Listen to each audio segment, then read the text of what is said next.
Curtis White raises hogs without hormones or antibiotics. You see, we make wallow holes for them to stay cool, but I'm willing to bet you they're gonna like this better out here than if they were inside of a concrete building with temperature at 70 degrees. No comparison.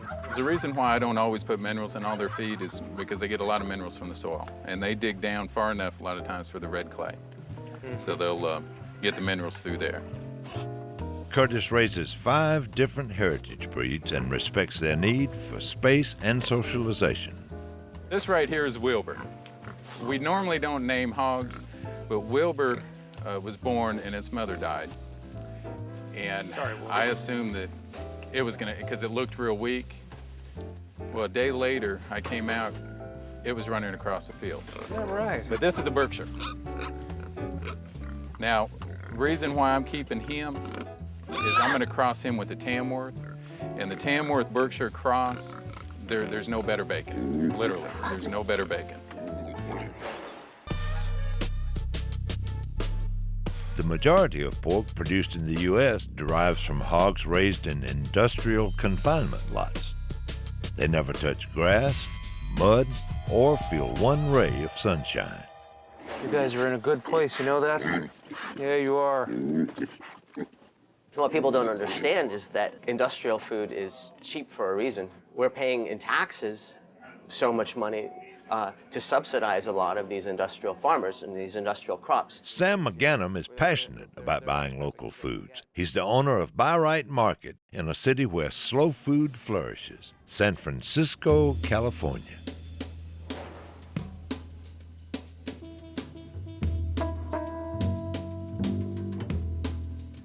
We buy a lot of our citrus from a guy named Vince Bernard, who's based down in Southern California, and he's a nut. I mean, he's so passionate about his trees, and he loves his trees. I even think he names his trees. And he grows the best limes and Meyer lemons and tangerines and oranges. I mean, his navel oranges are to die for. And in nature, no 2 living things are exactly alike. We've come to expect all our food to look the same, to taste the same, to be of the same size. And unfortunately, what happens is it becomes the same size, but it becomes flavorless. Sam's passion for flavor may best be expressed through his latest endeavor, ice cream. Hey, you made it. So this is the creamery. Using ingredients from slow food producers, flavors such as honey lavender and salted caramel have become community favorites. The other thing that I love is the coffee topping. Our coffee comes from Ritual Coffee Roasters, which is also 3 blocks away. Combining flavors such as chocolate, olive oil, and sea salt, Sam's creations create instant pleasure and surprise on the palate. And that's what slow food's about.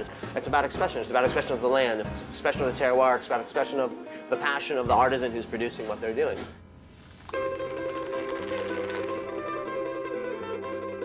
Working in Italy, I learned a way of thinking and a way of cooking.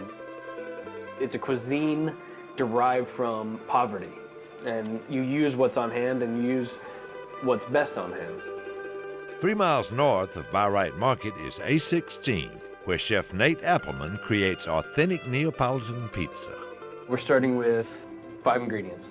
It's a simple process. We're using 00 flour, regular tap water, yeast, olive oil, and kosher salt.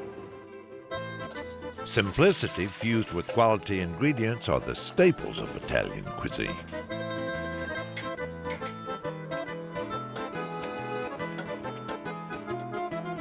As you can see, it's a very soft dough that we work with. To create a soft, supple crust, the dough rises for 3 days, then worked by hand. We're gonna be making a margherita pizza, which is the most traditional pizza in Naples. This was made for Queen Margherita of Italy when she visited Naples. Neapolitan pizzas are cooked in a wood fire oven for an average of 90 seconds. We're dealing with 750 to 800 degrees of temperature right now, which does not leave room for a lot of air. So you have to... Being a chef for me is 100% about food. It doesn't have to look pretty, although it can. There's a place for that in this industry to where food is pretty first and taste second. But for me, it comes down to flavor. And that's why I'm a chef.